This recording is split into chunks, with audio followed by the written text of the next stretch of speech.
Hey friends, welcome back to Kiki's Closet. Today we're chatting with three friends who are currently making their way across the country via magic carpet. Let's go! Come on and come and play in Kiki's Closet today! Please help me welcome my friends, Dwelvin David, Marcus M. Martin, and J. Andrew Spees. Hey friends, welcome to Kiki's Closet. Thank you so much for taking a quick trip from Agrabah to stop here. I'm so excited to talk to all of you. My first question, what color is your heart today? Oh my goodness, what color is my heart today? Oh, my heart today is fuchsia. My heart is always purple. Always.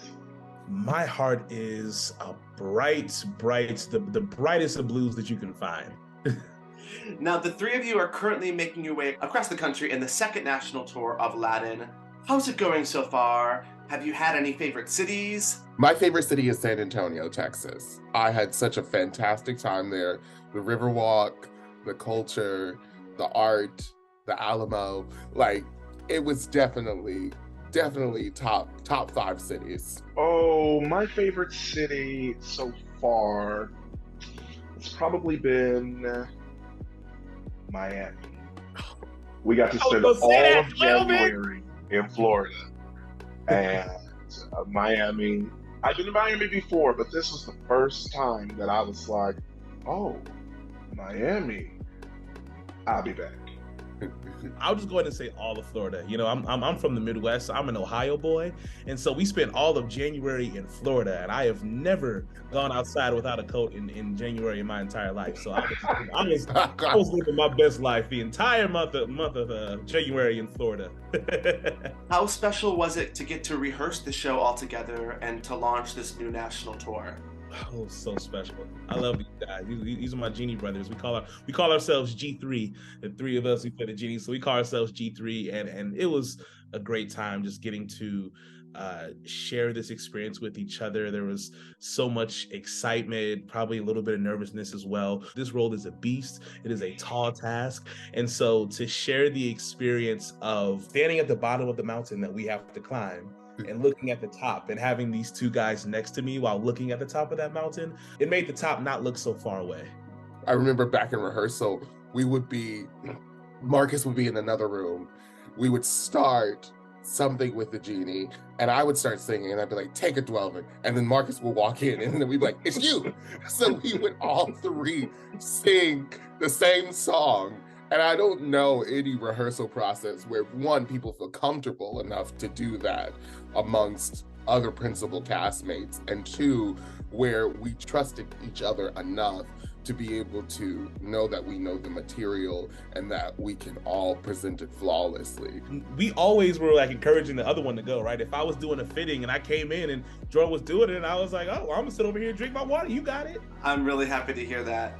Now, Jay and I know each other from touring the country in Spamilton and American Parody. Touring is a whole other monster, and sometimes we find ourselves in more conservative parts of the country, especially in a time when the US feels more divisive than ever. But I have to imagine that there comes a power in playing this magical, lovable character, the Genie, as a strong Black man. How does it feel to get to bring this character to stage every night? Oh, it's amazing. It's so beautiful. It's such a beautiful honor and power, but also a responsibility. You know, growing up, my mom always told me, to whom much is given, much is required. And it's a responsibility that I try to take seriously and really earn and rise to that occasion. Coming off of Black History Month, every time I walked in that stage door and was in that dressing room getting ready, I just couldn't help but think that, like, this is Black history. Like, I sent a message to some of our Black castmates the last day of Black History Month, and I was like, we are Black history. Every time we get on that stage, you know, in some of these towns that we may not be the most welcome in, or whatever, the views may be conservative, us being on, those people spitting their hard-earned money to watch us on that stage tell this story, play these characters that transcend race, that's Black history right there. That's Black history. That is Black magic. It's such an honor and a joy and a blessing. For the first time, feels like people actually, besides the fact that they mistake us for one another, even when we're all together,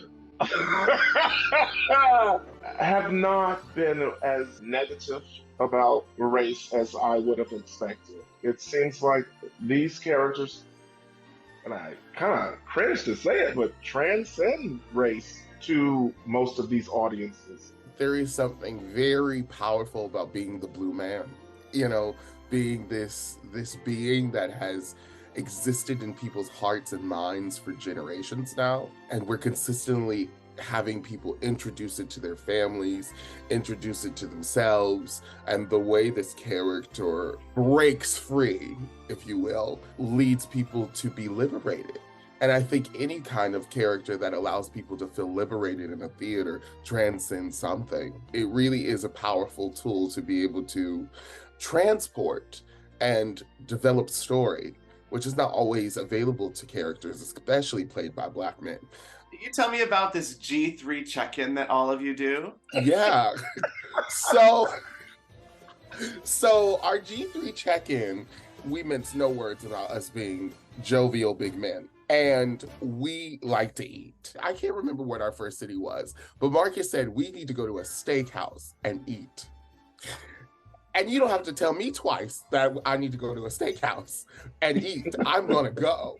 And so we started doing this every couple of weeks. We get together and we really like pig out and we talk. We really talk. We talk about how we are, who we are, and where we are in this process, because it changes daily.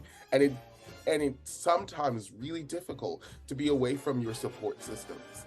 And to really develop this with these two gentlemen has been life-changing and truly necessary. And having been in the business for a certain length of time, I really find it necessary and comforting to be able to check in and hear what people who are almost half my age, are thinking about and how this is affecting them, and for the better or the worse. But it's wonderful to know that these two young, talented, extraordinary individuals are experiencing some of the same things that I experienced on my first tour, and don't have to experience some of the things that I experienced on my first tour. I really enjoy our check-ins. It grounds me. It makes me smile. I didn't think after COVID that I would get a chance to do this again. I got very sick, I had long COVID, I had some respiratory issues. I just think every day how grateful I am to be able to do this, and that if I can help somebody else along their journey, then I'm more than happy to. The final question, and I apologize because I'm sure you get this at every press junket. What are your 3 wishes? I've never been asked that question ever.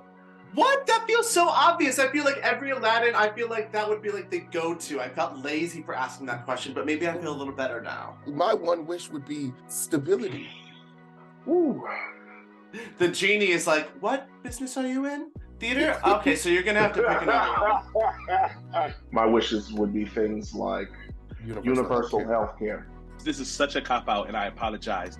But God has already granted me my wish in playing this role. This has been my dream role since I was 16 years old. I watched James Monroe Iglehart on the Tonys perform Friend Like Me as a 16-year-old kid, and I knew that one day I could pull off this role, and I prayed and I worked and I prayed and I worked for this since I was a kid, and 9 years later, here we are. So the ultimate wish granter has granted me the greatest wish that I could ever ask for, and it really is this role. I know it's a cop-out answer, I'm sorry, but that really is my truth. All right, gents, thank you so much for joining me here in Kiki's Closet. I've had a wonderful time talking with you. I'm wishing you the best of luck on tour and across America. You can check 3 of these guys out on the 2nd National Tour of Aladdin. Have a great day, and I'll see you all soon. Bye, everybody.